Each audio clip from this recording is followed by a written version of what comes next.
Hello बच्चों, good evening to all of you. बच्चों, हम लोग पढ़ाई कर रहे थे सेमीकंडक्टर चैप्टर और हम लोग डिस्कस कर रहे थे रेक्टिफायर सर्किट। ऑलरेडी हमने आपको बताया कि what is rectifier, how we are going to convert a pure sinusoidal और maybe AC input into a pulsating DC. So we have seen half wave rectifier circuit also. So further we have to go for discussion in that circuit only.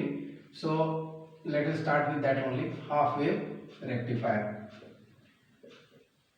बच्चों, हमने half wave rectifier में learn किया था कि हम लोग एक diode को एसी सोर्स के साथ कनेक्ट करेंगे और यहाँ पर एक रेजिस्टेंस जो है एज अ लोड कनेक्ट किया है। इसके अक्रॉस जो आउटपुट वोल्टेज होगा उसको V नॉट से रिप्रेजेंट करेंगे और करंट को I नॉट से। ये रेजिस्टेंस R है, ये डायोड है, डायोड के दो टर्मिनल्स हैं बच्चों, एनोड और कैथोड, और यहाँ पर ये सप्लाई कनेक्टेड है VS को भी हमने रिप्रेजेंट किया था बच्चों। This is Vm sin omega T. So omega T के रेस्पेक्ट में हमने Vs को रिप्रेजेंट किया था, जिसका इक्वेशन क्या है, Vm into sine of omega into T. Vm क्या है बच्चों, this is the peak value of the supply voltage. So during positive cycle जो है, फर्स्ट केस हमने डिस्कस किया था, केस वन में सप्लाई जो है 0 से पाई में, जब ओमेगा टी 0 से बड़ा और पाई से छोटा है तो सप्लाई वोल्टेज पॉजिटिव है, पॉजिटिव यहाँ पर, नेगेटिव यहाँ, एनोड पर पॉजिटिव और कैथोड पर नेगेटिव। तो डायोड क्या है बच्चों, फॉरवर्ड बायस है, और डायोड जब फॉरवर्ड बायस्ड होता है बच्चों, FB stands for forward bias, तो डायोड कैसे बिहेव करेगा, ऑन, इसको शॉर्ट सर्किट से रिप्रेजेंट करेंगे। सो आउटपुट के क्रॉस क्या वोल्टेज मिलेगा बच्चों, सेम जो इनपुट में है Vs, V output will be equal to Vs, और आउटपुट करंट क्या होगा, तो output voltage upon resistance, output voltage Vs के बराबर, तो Vs upon R। Second case हमने डिस्कस किया था बच्चों कि फ्रॉम पाई टू पाई अगर बात करें तो सप्लाई वोल्टेज नेगेटिव है, तो यहाँ पर नेगेटिव पोलैरिटी, यहाँ पर पॉजिटिव पोलैरिटी। जैसे ही यहाँ नेगेटिव आएगा डायोड रिवर्स बायस हो जाएगा। So diode is the reverse bias. तो डायोड कैसे बिहेव करेगा, ऑफ मतलब क्या, ओपन सर्किट हो जाएगा। तो डायोड जैसे ही ओपन होगा बच्चों, तो इस सर्किट में कोई करंट फ्लो होगा क्या, नहीं, तो आउटपुट करंट क्या होगा, 0। आउटपुट वोल्टेज क्या होगा बच्चों, I नॉट इंटू आर। तो जब करंट ही 0 तो वोल्टेज भी 0। सो करंट और वोल्टेज दोनों 0 हो जाएगा। सो अगर हम वेवफॉर्म प्लॉट करें बच्चों आउटपुट के लिए, तो कैसा वेवफॉर्म होगा, so this is the output voltage. So 0 से पाई में जो इनपुट में है वही आउटपुट में अपीयर होगा, और पाई से 2 पाई में वोल्टेज भी 0, करंट भी 0। So this is how we are representing the output voltage waveform. अच्छा, आउटपुट वोल्टेज का पीक वैल्यू क्या है, Vm। आउटपुट करंट के लिए अगर हम लिखना चाहें तो यहाँ पर लिख सकते हैं Vm upon R sine of omega t, क्योंकि Vs की वैल्यू हमने यहाँ पर पुट कर दिया है। Vs की वैल्यू क्या है बच्चों, Vm into sine of omega T, यहाँ से वैल्यू पुट कर दिया। अच्छा, Vm upon R, Vm constant है, पीक वैल्यू जो होता है क्या होता है बच्चों, कांस्टेंट होता है। So Vm is constant, R is constant, so Vm by R is constant. इसी को हम लोग रिप्रेजेंट करते हैं I सफिक्स m से, sin omega t, and this Im is called peak value of the current. So Im is called peak value of the output current. This is peak value of output current. So यहाँ पर जब हमने waveform को हमने plot कर लिया है, तो आउटपुट वोल्टेज का जो पीक वैल्यू है वो Vm है, और आउटपुट करंट का जो पीक वैल्यू है वो Vm बाई R है। तो इस पीक से उसका जो पीक होगा, करंट का जो पीक होगा वो छोटा होगा, और उसकी वैल्यू क्या होगी बच्चों, Im होगी, और वोल्टेज का पीक वैल्यू क्या होगा, Vm होगा। करंट का वेवफॉर्म भी कैसा होगा, जैसा वोल्टेज का वेवफॉर्म है। क्यों ऐसा होगा, क्योंकि लोड क्या है, रेजिस्टिव लोड है। रेजिस्टेंस में क्या होता है बच्चों, वोल्टेज और करंट दोनों सेम फेज में होता है, दोनों राइज साथ में करेगा, फॉल भी साथ में करेगा, they rise together and fall together. बच्चों, यहाँ तक आपके एग्जाम में जनरली आपको पूछा जाता है, 1 मार्क के लिए आपको सर्किट ड्रॉ करना है, 1 मार्क के लिए वेवफॉर्म को ड्रॉ करना है, और 1 मार्क्स जो है जनरली आपको एक्सप्लेन करना होता है, first case forward bias, second case reverse bias. अगर इतना आपने कर दिया है, this is more than sufficient for half wave rectifier theoretical explanation. But in case अगर वो इससे आगे जाते हैं तो आपको क्या पूछ सकते हैं। क्योंकि हम जानते हैं रेक्टिफायर में क्या होता है बच्चों, हम एसी को डीसी में कन्वर्ट करते हैं। मैंने फर्स्ट वीडियो में आपको बताया था रेक्टिफायर क्या करता है। रेक्टिफायर जो है वो प्योर एसी को पल्सेटिंग डीसी में कन्वर्ट कर देता है।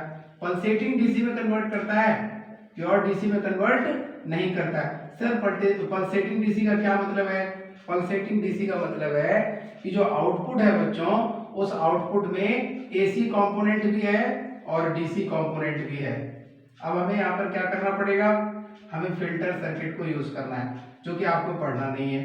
तो आपको केवल डीसी कंपोनेंट को कैसे यहाँ से आउटपुट से निकालेंगे, तो इसके लिए जो मैथमेटिकल रिप्रेजेंटेशन है या मैथमेटिकल वे है, जो मेथड है कि हम कैसे रेक्टिफायर के आउटपुट में प्रेजेंट डीसी वैल्यू को या डीसी कंपोनेंट को कैलकुलेट करेंगे, उसको हम लोग यहाँ पर लर्न करेंगे।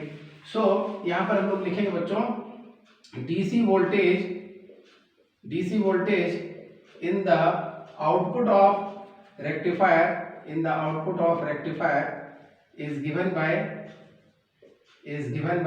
बच्चों, मैंने आपको एसी चैप्टर पढ़ाया था, वहां से हमने किसी भी वेव फॉर्म में, साइनसॉइडल वेव फॉर्म में एवरेज वैल्यू कैसे ऑब्टेन करते थे वो सिखाया था। सो VDC is given by 1 by time period 0 to t V output into d omega t। अच्छा, ओमेगा t के रेस्पेक्ट में इंटीग्रेट करेंगे, क्यों? क्योंकि यह जो एक्सिस है यह ओमेगा t के रेस्पेक्ट में है। अच्छा, टाइम t क्या है बच्चों? टाइम पीरियड, जिसके बाद यह वेव फॉर्म रिपीट कर रहा है। अच्छा, ये वेव फॉर्म कहां से रिपीट हो रहा है? 0 से पाई, पाई से 2 पाई में 0, फिर 2 पाई से 3 पाई में यही वैल्यू होगा, फिर 3 पाई से 4 पाई तक वैल्यू 0 होगा। तो वेव फॉर्म जो है अपने आप को t इक्वल टू 2 पाई से रिपीट कर रहा है। t की वैल्यू क्या है बच्चों? 2 पाई। यहाँ पे रख देंगे 2 पाई 0 से 2 पाई, और v आउटपुट का इक्वेशन हमें पता है, Vm into sine of omega t। जो इनपुट वोल्टेज है सेम आउटपुट में अपीयर हो रहा है, सो d ओमेगा t। अब यहाँ से बच्चों अगर हम देखें तो इस वेव फॉर्म में 0 से पाई में ही केवल आउटपुट अवेलेबल है, पाई से 2 पाई में वैल्यू क्या है? 0। तो इस इंटीग्रेशन को हम जो लिमिट्स है उसको स्प्लिट कर सकते हैं, 0 से पाई Vm sign omega t d omega t, अब बाकी रेस्ट टर्म पाई से 2 पाई में वैल्यू क्या है? 0। तो ये वैल्यू क्या हो जाएगा? 0 हो जाएगा। अब साइन ओमेगा t, ये Vm तो कांस्टेंट है, इसको इंटीग्रेशन से बाहर ले लेंगे, तो यहाँ पर लिखेंगे VDC equal to Vm upon 2 pi. अच्छा, integration of sine omega t with respect to d omega t, आप सभी जानते हैं it is minus of cos omega t। Sir limit क्या पुट करना है? 0 से पाई। Sir upper limit minus lower limit, yes, put that value Vm upon 2 pi minus of cos pi. अच्छा, माइनस एक जो upper limit minus lower limit, तो ये माइनस ऑफ माइनस क्या हो जाएगा बच्चों? Plus cos 0। Sir cos 0 1, cos pi minus 1, so minus minus plus 1, so plus 1 into how much? Vm upon 2 pi. So finally we got Vm upon 2 pi into 2. So 2 will go. So we are left with VDC equal to Vm upon pi. बच्चों ये कई बार result पूछ लिया जाता है आपके exam में कि जो हाफ वेव रेक्टिफायर का आउटपुट है उसमें डीसी वैल्यू कितना है, how much DC value present in the output wave form of half wave rectifier, that is Vm upon pi. In the same way बच्चों अगर आपसे पूछ लिया जाए कि what is the DC value of the current in the output of half wave rectifier, so DC value of output current is IDC equal to, we can directly give Im by pi। अच्छा sir आपने Im by pi directly क्यों लिखा? इसलिए क्योंकि ये जो wave form है current का वेव फॉर्म, आउटपुट करंट का वेव फॉर्म क्या है? This is again if you write the equation Im into sine omega t, और फिर इसको इंटीग्रेट करेंगे एवरेज वैल्यू के लिए 1 by t 0 से t I not into d omega t, that is IDC। अगर हम इसे इंटीग्रेट करेंगे 1 by 2 pi 0 से 2 pi, and this is Im sign omega t d omega t। तो सेम टर्म बन रहा है, जो वोल्टेज के लिए बन रहा था वही करंट के लिए बन रहा है। फिर 0 से पाई में ही करंट अवेलेबल है, पाई से 2 पाई में करंट 0 है, तो again we will integrate for 0 to pi only and we will put the limits and finally we will get the same value Im by pi. Sir, what is this Im? This is the peak value of the output current.